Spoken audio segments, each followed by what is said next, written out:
Jeremias 33, 3. Vamos ler apenas o versículo 33. Ou melhor, apenas o versículo 3, que diz assim: clama a mim e responder-te-ei, anunciar-te-ei coisas grandes e firmes que não sabes. Amém?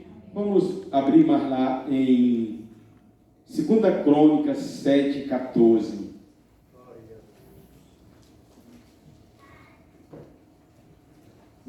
Segunda Crônicas 7, 14.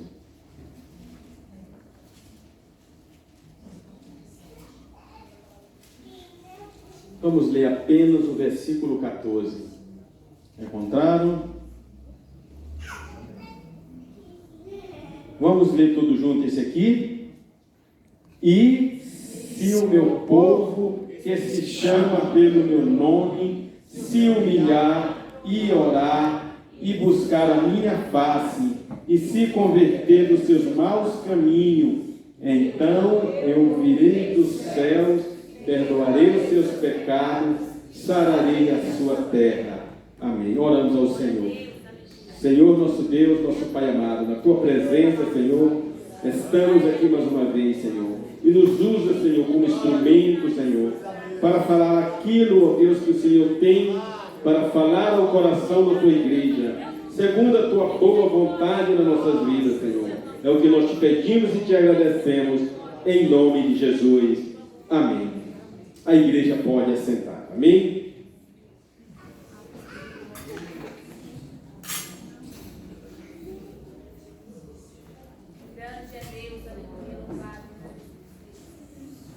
Amados, eu escolhi esse texto aqui, que é quase a mesma coisa daquele que é o tema da nossa missão este mês, que é estar orando e intercedendo no nome de Jesus.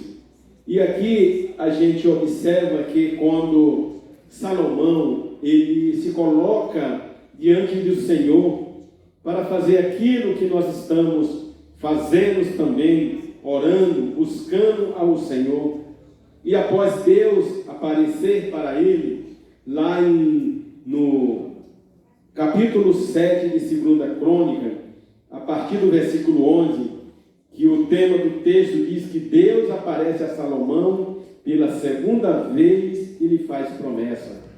Então aqui a gente entende que Salomão, ele obedece aquilo que o Senhor está pedindo para ele. Salomão aqui, ele chega a reconhecer a grandeza do Senhor. Então Deus resolve aparecer a Salomão e falar com ele. E a gente observa que Deus coloca uma situação aqui diante do povo, diante de Salomão, mediante algumas condições.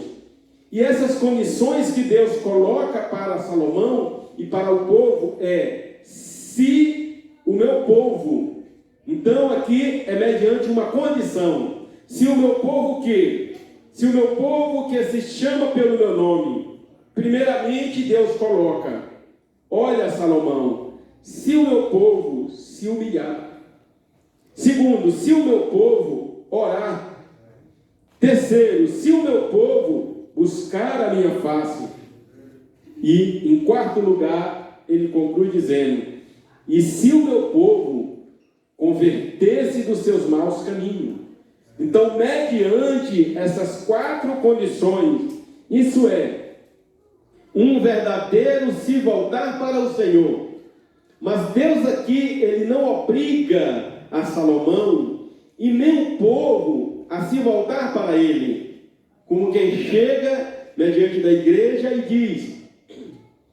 diz, ó igreja, você tem que fazer isso, porque senão eu não vou fazer nada para você.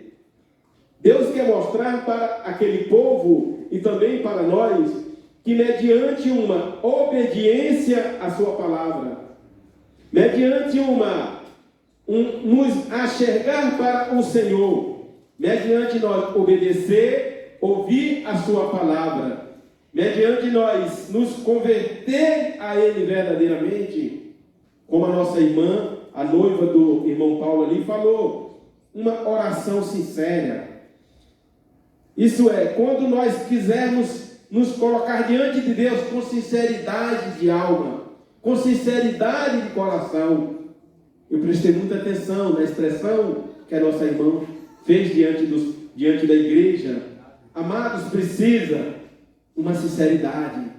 A gente costuma fazer as coisas para o homem, para o nosso pai, para a nossa mãe, ou para os nossos filhos, ou para alguém que nós queremos agradar, talvez com algum objetivo, mas para com Deus a gente precisa fazer as coisas com sinceridade de alma, sinceridade de coração. E aqui eu busquei alguns textos que nos levassem a compreender melhor o que é uma oração sincera diante de Deus.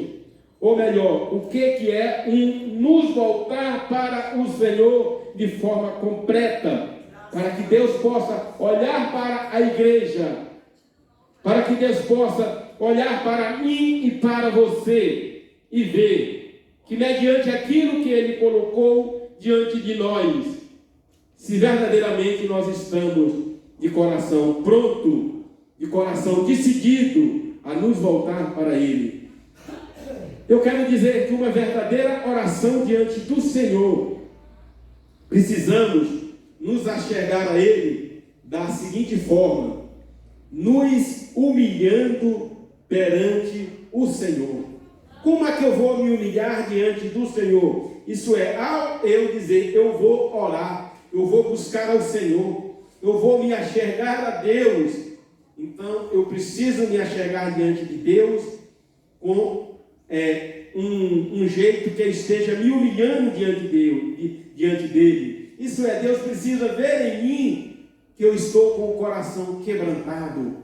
Tiago capítulo 4, versículos 7, 8, 9 e 10 diz assim: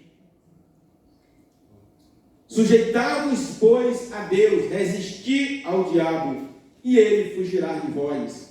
Chegai-vos, pois, a Deus, e ele se chegará a vós. Limpai-vos as mãos pecadoras, e vós de duplo ânimo, purificai o coração. Senti as vossas misérias, e lamentai e chorai. Convertei-se o vosso riso em pranto e o vosso gozo em tristeza. Então, amados, aqui o apóstolo Paulo ele coloca que nós precisamos nos achegar a Deus com o coração quebrantado, com o coração como se eu estivesse dizendo para o Senhor: Senhor, Tu és o Senhor, Criador dos céus e da terra. Senhor, eu reconheço que não sou nada diante de Ti, Senhor. Eu sou como um pingo d'água, conforme diz a Tua palavra. E mediante as Tuas grandezas, mediante a Tua soberania, mediante tudo aquilo que Tu tem feito, mediante tudo aquilo que Tu é capaz de fazer na minha vida, eu quero me achegar a Ti pedindo perdão pela Tua graça e pela Tua misericórdia. Mais ou menos assim que nós precisamos entrar na presença de Deus. Muitas das vezes a gente chega exigindo coisas para Deus, e Deus olha para o nosso coração, olha para a nossa mente, para a nossa atitude, e Ele não liga para aquela oração. Por quê? Porque nós estamos cobrando dele aquilo que jamais nós merecemos, ou jamais nós precisamos pedir para Ele, querendo colocar autoridade diante do Senhor, querendo nos cobrar de Deus alguma coisa, se nós não estamos fazendo nada diante dele. Mas não importa, amado, como está o nosso coração. Importa se nós nos chegarmos diante de Deus, nos humilhando conforme diz esse texto, um coração quebrantado na presença de Deus. Então, nós precisamos sentir que nós não somos nada diante de Deus, e Ele é soberano. Isso é, nós precisamos nos diminuirmos na presença de Deus. Esse é o início de uma boa oração diante do Pai. Porque quando você se coloca diante de Deus assim, ele começa a ver que você está reconhecendo o ser humano que você é, que nós somos, um ser humano pecador, um ser humano que falta muito em nós, e Deus tem muito para nos dar. Nós nos tornamos como aquele filho pródigo que deixou a casa do seu pai e foi e pegou a parte da sua riqueza e foi para outra terra gastar tudo que recebeu do seu pai de herança e foi gastar em outra terra tão distante da sua casa ou da casa de seu pai. E quando chega de um determinado momento, ele reconhece que fez tudo errado. E agora existe alguém que pode o salvá-lo. É o seu pai. E ali ele olha para a sua situação, ele olha para o seu passado, e ele diz assim: pequei contra Deus e contra meu pai. Eu vou voltar e vou conversar com meu pai, para que ele possa me receber de novo. E não quero que ele me coloque mais como um herdeiro da sua fazenda, da sua empresa, mas que me coloque apenas como um do seu empregado. E assim ele fez, e voltou para seu pai, e o seu pai o recebeu. É assim que nós precisamos entrar na presença de Deus, conforme diz o versículo lá em 2 Crônicas 7,14: se o meu povo que se chama pelo meu nome se humilhar. Esse é o primeiro passo. Agora nós vamos partir, amado, para o segundo passo. Depois de uma boa humilhação, depois de um bom reconhecimento da nossa pessoa e da grandeza do Senhor, nós vamos começar a orar. Lá em 1 Tessalonicenses, aqueles irmãos que quiserem abrir e acompanhar, fiquem-se à vontade. 1 Tessalonicenses, capítulo 5, versículo 17, a palavra do Senhor diz assim: orai sem cessar. Orai sem cessar. Isso é, em todos os momentos da nossa vida, nós necessitamos de estar orando diante do Senhor. Muitas das vezes nós dizemos assim: ontem eu orei, hoje eu não preciso orar. Amados, nas 24 horas que Deus deu para nós precisamos estar em oração. Talvez não precisa uma oração alta para as pessoas estar ouvindo, mas ali no seu trabalho, você precisa estar com o seu pensamento ligado para o Senhor. Se você vai dirigindo numa estrada, você esteja com o seu pensamento ligado com o Senhor. Mas se você tem um tempo, ou você deve tirar tempo constantemente, algumas vezes ao dia, de estar orando a Deus em tudo na sua vida. A palavra nos mostra que Daniel costumava orar na média de 3 vezes ao dia ao Senhor. E mesmo mediante ele estar avisado que não poderia orar, mas ele desafiou aquele rei, não se incomodou que a janela da sua casa estava aberta. Poderia passar alguém, olhar e falar para o rei. Ele não se preocupou se a janela da sua casa estava aberta ou fechada. E mesmo com a janela da sua casa aberta, ele orou ao Senhor. E ali aqueles homens viram que ali tinha alguém orando, e foi e entregou ele para o rei. E assim ele foi colocado nas covas do leão. E isso nada intimidou a ele. Então nada nos deve ser um motivo para nós não orarmos ao Senhor. Muitas das vezes a gente acha que por isso e que por aquilo a gente não deve estar orando. Amados, nada nessa vida nos deve impedir de orar. Uma coisa que eu achei surpreendente, me surpreendeu, a minha mãe e a minha irmã, elas vieram lá do Maranhão agora, que eu fui buscar ela, e eu me admirei, me surpreendi como aquelas mulheres gostam de orar. Elas já amanhecem fazendo culto ao Senhor. Lá na parte da tarde, quando eu entro a ver lá no quarto, elas estão orando e cantando ao Senhor. Antes delas dormir, elas não conseguem dormir sem fazer um culto ao Senhor. Isso não é apenas dia de domingo, amado irmão. Todos os dias. E a minha mãe mora lá no interior com o marido dela, um senhor que o meu pai faleceu e ela casou com esse senhor. O rapaz é novinho ainda, tem apenas 84 anos, mas nada disso impede dele todos os dias para a roça, roçar, capinar, plantar, colher a mandioca para fazer a farinha, colher o milho. E eu digo assim: rapaz, mas aqui você está batendo recorde, um senhor de 84 anos. E eu digo: você não cansa? Ele diz assim: não, de vez em quando sinto mais dorzinha nas pernas, mas é normal. 84 anos, meu amado irmão. Eu dou glórias a Deus pela saúde daquele jovem, né? E a gente observa que aquelas mulheres, eu observo como elas gostam de orar. Aí a minha irmã liga lá da cidade de São Bento, 14 quilômetros, lá para onde a minha mãe mora, ela e o marido dela lá, e ela diz: está na hora de fazer o culto para dormir. E ali mesmo pelo telefone, elas fazem um culto. Minha mãe já não enxerga mais nada, mas ela pega o telefone e ali junto com minha irmã lá na outra cidade, elas cantam o hino. E a minha irmã lê a palavra e ela escuta, ela apenas não enxerga, mas ela ouve e entende muito bem, amada igreja. E eu dormindo ali na casa da minha mãe, quando eu passo 3, 4 da manhã para ir ao banheiro, e eu vejo, amado, a velhinha está lá de joelho orando, 3, 4 da madrugada. Ela não tem os olhos para ver, assim como eu olho e como você olha, mas ela tem um entendimento, que é a visão que todos nós precisamos ter.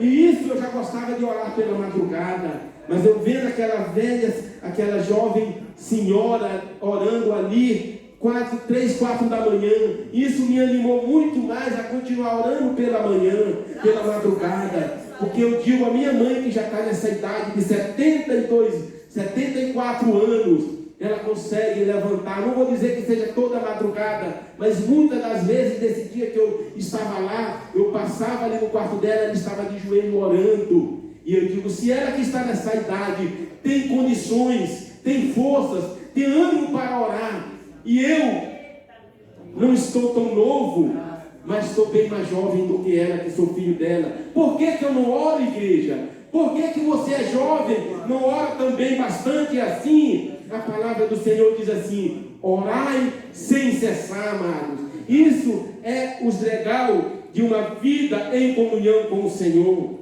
se humilhar na presença de Deus e estar em constante oração no nosso dia a dia. Continuando, amado, a palavra do Senhor diz lá em 2 Crônicas 7,14: se o meu povo, que se chama pelo meu nome, se humilhar, orar e me buscar. O que é me buscar? Me buscar, conforme diz lá em Jeremias 29:13. Vamos ler lá a palavra que nós vamos entender melhor. Jeremias 29:3, que diz assim: 29:13: buscar-me-eis e me achareis, quando me buscarem de todo o vosso coração. Muitas das vezes, amado, nós viemos à casa do Senhor, nós buscamos ao Senhor, mas sempre nós dizemos assim: nós somos cristãos, nós somos crentes, mas tem muitas coisas que nós não podemos deixar, porque nós somos seres humanos, nós somos vivos, nós precisamos de muitas coisas nessa vida. Mas quando é de todo o coração, isso é de toda a alma, de todo o entendimento, amado, isso é quando nós somos capazes de deixar tudo para servir ao Senhor. E diz assim: buscar-me-eis e me achareis, quando me buscarem de todo o vosso coração. Não precisa você me responder, mas eu quero te perguntar nesta noite: você tem buscado ao Senhor de todo o vosso coração, de toda a tua alma, de todo o teu entendimento? Isso, amado, nós não conseguimos buscar pelas nossas próprias forças, pela nossa própria inteligência.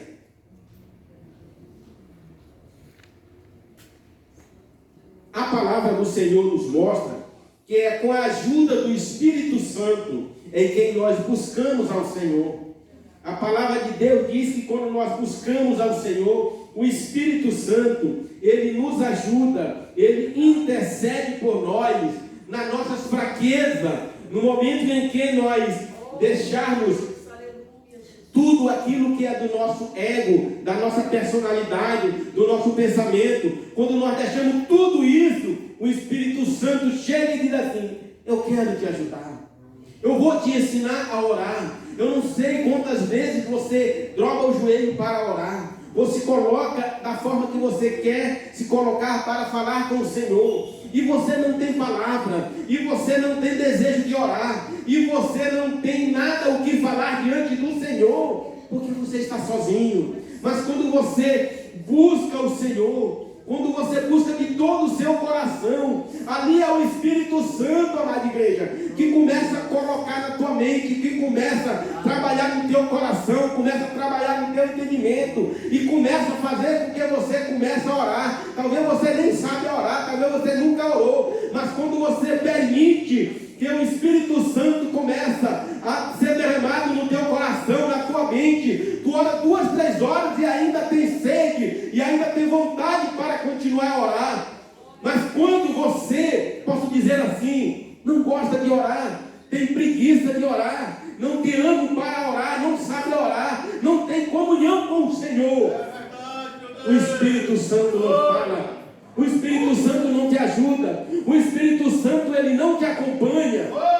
Mas quando você busca de toda a alma, quando você busca de todo o coração, de todo o entendimento, você é capaz de passar a noite toda orando. Chega pela manhã, continua orando, porque ali tem alguém que está tocando em você e diz: agora você vai orar pelo seu filho, agora você vai orar pelo seu esposo, agora você vai orar pela tua filha, vai orar pela tua esposa, vai orar por fulano, pelo teu tio, pelo teu vizinho, pelo teu pastor, pela tua igreja, e vai mostrando para você: o teu pastor precisa que tu ore pela família dele, por ele, para que os anjos do Senhor acampem em volta dele. Agora vai orar pelo obreiro, agora vai orar pela irmã, começa a orar, e o Espírito Santo vai te mostrando, e você ora a noite inteira, e pela manhã ainda tem mais gente para você orar, e você diz: não, Senhor, amanhã eu continuo orando.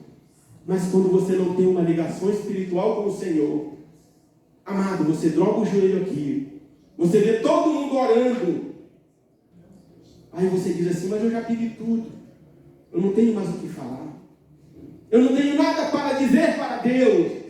É porque está faltando comunhão com o Senhor. A palavra do Senhor diz lá em Romanos capítulo 8, Romanos capítulo 8, versículo 11, aleluia, diz assim: porque se viveres segundo a carne, morrereis. Ou melhor, e se o Espírito daquele que dos mortos ressuscitou a Jesus habita em vós, aquele que dos mortos ressuscitou a Cristo também vivificará o vosso corpo mortal pelo seu Espírito que em nós habita. Aleluia! Será que o Espírito Santo de Deus habita em você? E quando o Espírito Santo de Deus habita em você, lê lá no 8, 26, diz assim: e da mesma maneira também o Espírito ajuda nas nossas fraquezas, porque não sabemos o que havemos de pedir como convém, mas o mesmo Espírito intercede por nós com gemido inexprimível.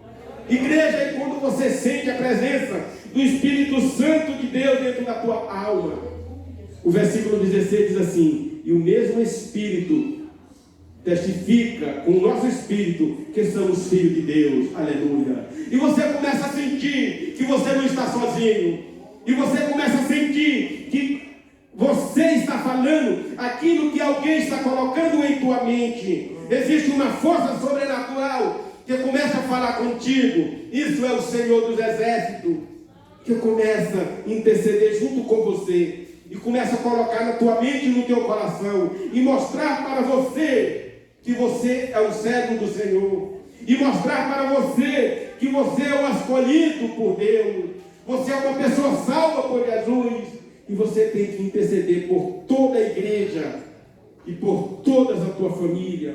Mas ainda, amada igreja, falta o último passo. Aí você já viu que a oração começa com uma humilhação, começa com uma oração continuamente em sua vida. Depois precisamos proceder à oração, que é buscar ao Senhor constantemente. Agora o passo mais difícil vai vir.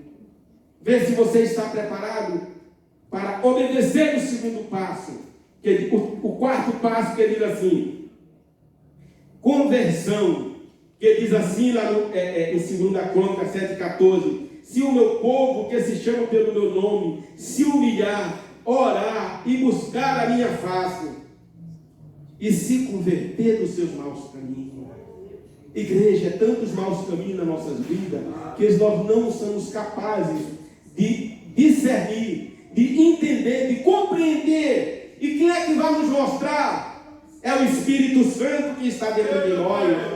É esse com quem nós estamos conversando, no meio da oração, que a gente vai perguntar: Senhor, será que eu tenho andado em teus caminhos? Senhor, o que é que tem em mim que eu ainda não consegui tirar? E nunca vai conseguir. Quem vai te ajudar a tirar é o Espírito Santo. E quando você disser para o Espírito Santo: Deus, me ajuda que eu não consigo, me ajuda a me libertar disto, me ajuda a me libertar daquilo, porque eu quero ser santo, eu quero buscar a santidade a cada dia, eu quero que o Senhor me ajude a eu me converter de verdade, a que eu tenha uma conversão genuína, verdadeira, para que a cada dia eu esteja na presença de Deus e que eu possa discernir entre o bem e o mal, e aquilo que pertence a mim e aquilo que não pertence, aquilo que eu vivo que ainda é do mundo e aquilo que eu preciso viver, que a igreja ainda não está vivendo, que é na verdadeira santidade. Amados, isso é que tem nos impedido a cada dia de estar na presença de Deus. É porque a gente busca o Senhor, a gente ora, a gente se humilha, mas a gente não se converte dos maus caminhos. E lá Deus chega e fala para Salomão: ó Salomão, se o meu povo me buscar, se o meu povo se humilhar, se o meu povo orar, mas ainda o meu povo precisa se converter dos seus maus caminhos. E é isso que eu tenho enxergado, que eu tenho observado, que é a dificuldade que a igreja tem de se converter, de abandonar os maus caminhos. É tudo aquilo que impede de a gente estar na presença de Deus. Mas o Espírito Santo de Deus, ele fala no meu coração, ele fala no teu coração: olha, isso não pertence mais a você, isso é do mundo, não, mas o mundo lá fora vive, não, mas o mundo lá fora usa. Mas você diz para si mesmo: mas eu não vou usar, porque o meu corpo é santo, o meu corpo é o templo do Espírito Santo de Deus. Quando Deus olha para o seu corpo, para a sua vida, ele não vê nada mais, nada menos do que ele chega e diz assim: ó, você é o templo do meu Espírito Santo.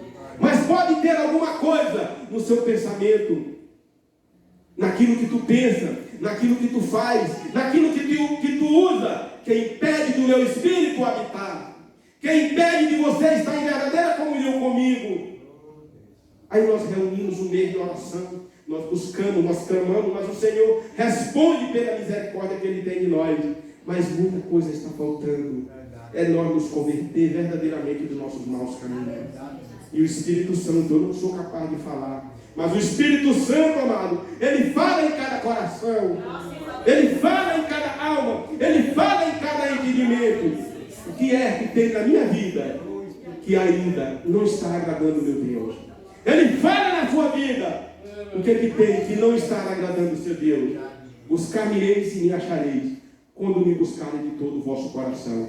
E quando nós fizermos tudo isso que foi falado aqui nesta noite, o Espírito Santo de Deus vai falando e está pronto a ajudar você a deixar tudo aquilo que leva a você ainda não estar vivendo a verdadeira santidade. Que Deus abençoe essa palavra em nossas vidas e vamos ficar em pé.